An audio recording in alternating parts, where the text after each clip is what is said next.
Well, hello everybody. My name's Wyatt, and this is something I've been wanting to do for a while. I'm just gonna go right through it and pick fights because this is coming out as fights are starting because I don't have a lot of free time right now. I've actually been training for a fight of my own, but I used to be pretty good at picking fights, and I had a little podcast about it. But I was only 20 years old, and I was like, I haven't done anything cool yet, so maybe I'll wait till I'm 25. I turn 26 tomorrow, so I was like, you know what? We'll try it. We'll try it. I'm only making picks on fights that I feel confident in. I don't want to just make random picks. I encourage people not to bet on any of my picks ever because I do pick with my heart sometimes. On the PFL front, the fights I'm excited for are Chris Cyborg versus Larissa Pacheco. I think I said that right. And for that one, I picked Chris Cyborg.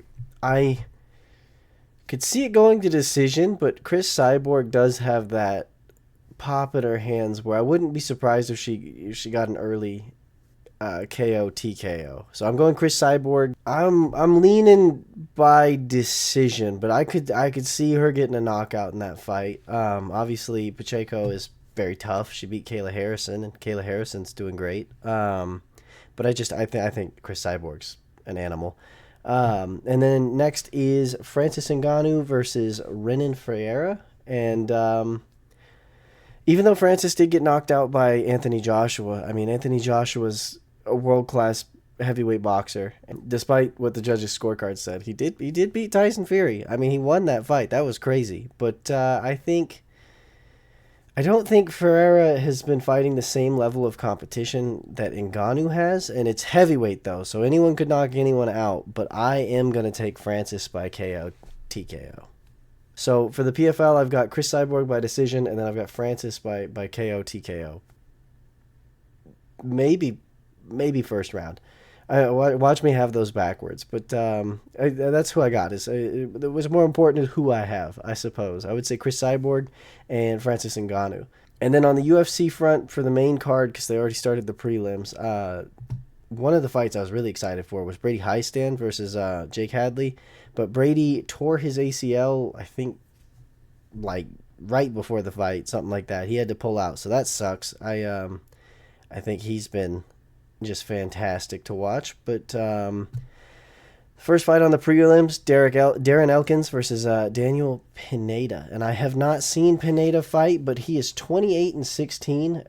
Darren Elkins being 28-11. I'm gonna say Darren Elkins by decision on that one. And again, normally I'd go more in depth, but kind of had to throw this one together last minute. I was like, I want to do it. I'll do it when I'm 25. I'm 26 tomorrow, so it's go time. It is time to release this video. And then Jake Hadley, who was scheduled to fight Brady, is now fighting Cameron Smotherman,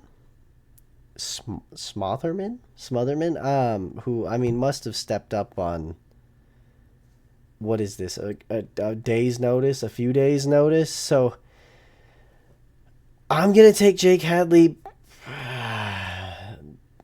I could see him getting a finish. I mean, I don't know how hard Cameron was training.